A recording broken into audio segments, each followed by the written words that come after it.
Hello, मी doctor Mohit Jain. मी आज तुमच्याशी एक केस डिस्कस करणार आहे. मेलॅझमा स्किन कंडिशनमध्ये पॅथॉलॉजी किती इम्पॉर्टंट आहे, ते या केसमध्ये आपण बघू शकतो. 4-5 महिन्याआधी एक फिमेल पेशंट आलेले होते, की सर मी ही 4-5 महिन्यापासून एक क्रीम वापरते डागांसाठी, ते कमी होत नाही.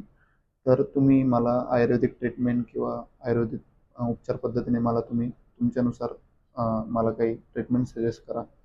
तर मी जेव्हा हिस्ट्री घेतली तेव्हा कळालं की त्यात सायकोलॉजिकल फॅक्टर, स्ट्रेस फॅक्टर हे इन्व्हॉल्व आहेत.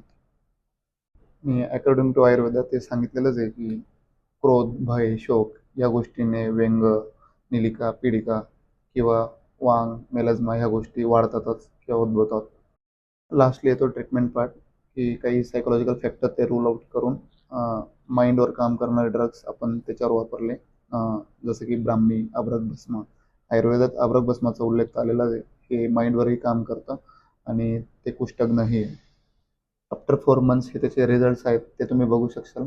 Follow for more, follow Skinovedics. Thank you.